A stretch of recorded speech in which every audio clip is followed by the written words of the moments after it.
Bonjour et bienvenue dans votre rubrique C'est qui c'est quoi. Aujourd'hui le marégraphe, troisième partie. Et on va découvrir enfin ce qu'est le marégraphe. Je suis toujours avec Lionel Gaudio, qui est directeur technique de l'IGN. Alors, monsieur Gaudio, vous pouvez nous expliquer comment il marche?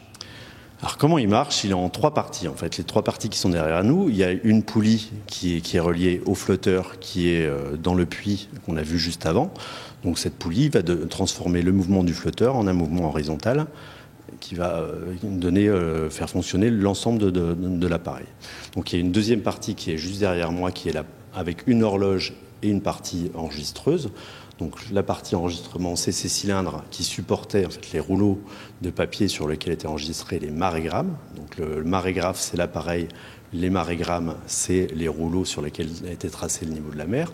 Et puis, il y a cette troisième partie, qui est la partie la plus exceptionnelle de cette machine, parce que c'est une machine à calculer mécanique, en fait, et cette partie donne un niveau moyen de la mer et non pas un niveau instantané. C'est-à-dire sur une période de temps, on a déjà un niveau moyen de la mer.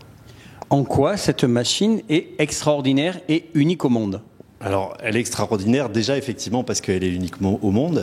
C'est-à-dire que quand elle a été construite en 1885, il y avait 3 machines de même type.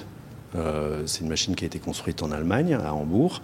Aujourd'hui, il n'en reste qu'une, les 2 autres ont disparu. Donc cette machine, déjà, elle est unique au monde.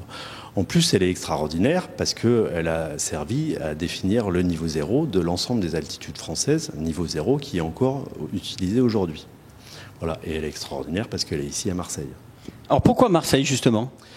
Alors pourquoi Marseille? Parce que le but d'avoir un niveau zéro, c'était pas forcément de calculer l'altitude du Mont Blanc. L'altitude du Mont Blanc, à la fin du 19e siècle, ça intéressait pas grand monde.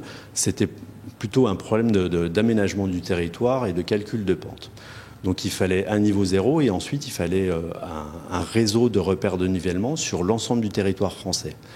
Et ici à Marseille, on avait à la fois la mer, la Méditerranée, donc avec peu de marée, un socle rocheux pour assurer la stabilité de cette machine, et puis un accès facile aux voies de communication, et notamment à la vallée du Rhône, ce qui permettait de rayonner ensuite vers l'ensemble du territoire. Eh ben voilà, on pourrait faire des heures sur ce marégraphe qui est absolument extraordinaire. On remercie Monsieur Gaudio et l'IGN de nous avoir ouvert les portes de ce monument. Et maintenant, vous ne pourrez pas dire que vous ne savez pas. Merci, à bientôt.